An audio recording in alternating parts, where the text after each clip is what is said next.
was born on Lincoln Street, and I see some people I grew up with right here in the Lincoln Street was better known when I was a child at Scotland. I was homeless at about the age of 11. We're 18 kids. I missed lunch one day, and they didn't miss me, and I didn't have to go back. But very important, before I go on to the stump speech, I want to thank 3 families in the city. Because without them, I would still be homeless. And one of them is here today, Rita Meyer. Her husband picked me up one morning, knocked on the door and said, "I hear you want a job." He said, "Yep." He said, "Well, get your haircut and a shower and let's go to work." And to this day, my kids know them as the grandparents. There's another family, the Collins family, who lived on Lincoln Street, owned a restaurant. They gave me a job there as a dishwasher. And same thing, I've been with that family all my life. My kids know them as grandparents. I worked at the fairground when I was about 12 years old. A little old gent there that cleaned the stables. Knew that I was having a rough time, and he said, "I'll tell you, you want to get ahead, I'll give you 10 two-letter words. If it is to be, it is up to me." I'll repeat that. If it is to be, it's up to me. And with that, 10 two-letter words, I've lived my life. I managed to graduate from Androscoggin College, and a few years later went up to the University of Maine, got my MBA, concentration in finance and economics. Why am I running for governor? I'm running for governor because I live the American dream. And we need a governor, not to go up there and manage departments. We need a governor to lead the state of Maine to prosperity.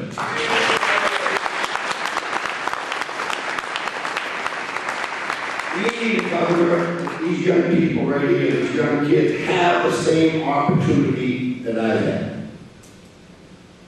But it's not going to happen until we clean up our house. Now, my day job, I run markets. I'm sure you've all heard of it. I went there 13 years ago. We had 6 stores, 400 people. In about a month, we're going to open up our biggest store in the chain in Scarborough. It's our 15th store, and we employ 1,200 people.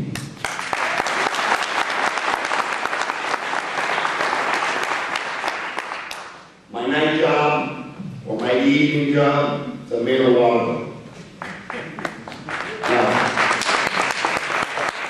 I'm in my 3rd term, mayor of Waterville. Now you've heard today that they're the best candidate. They're the only ones that can win. I'm a Republican. And I'm in my 3rd term in Waterville.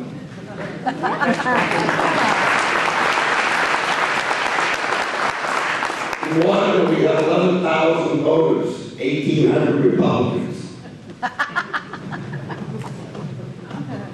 Can I appeal to people? Yeah. Why?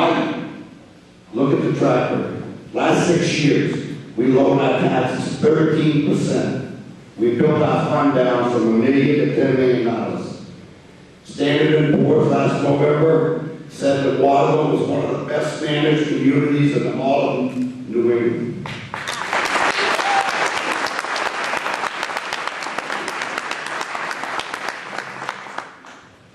The Obama year, last year, I was re-elected the same time Obama was.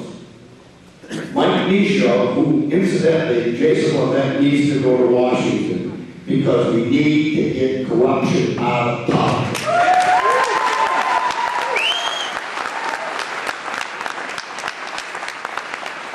Mike Nisho felt that he had an easy race.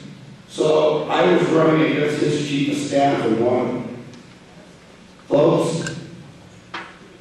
his federally paid staff campaigned Waterville to take me down.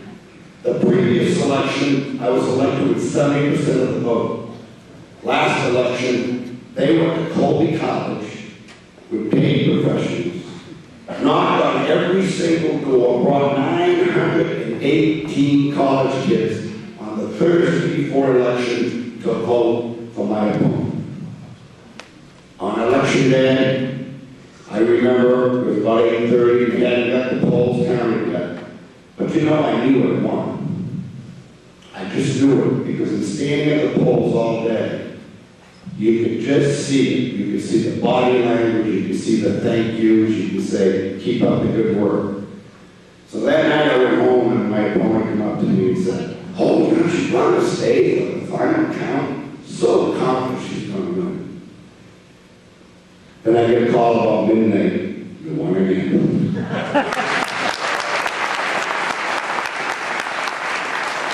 Waterville is the only city that Senator Collins lost last election. Everyone on the city council, city of Waterville, is a Democrat, and I have never had a Republican on my council. In fact, my nickname in Waterville is front page LePage. Why? Because I go to council, I tell them what I'd like to do, they say no. I go across the street to the newspaper, give them an article on why I think we need to change government. It gets published. The phones start ringing, I get my way.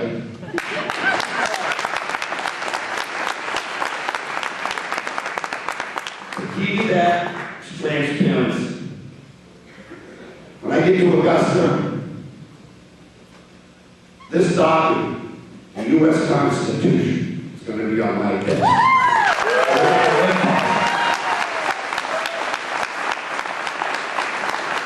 I'm going to shrink state government, and we're going to reform our regulations. I've had to go do buffalo census in Maine. I've had to count black flies. That's not common sense. That's ridiculous.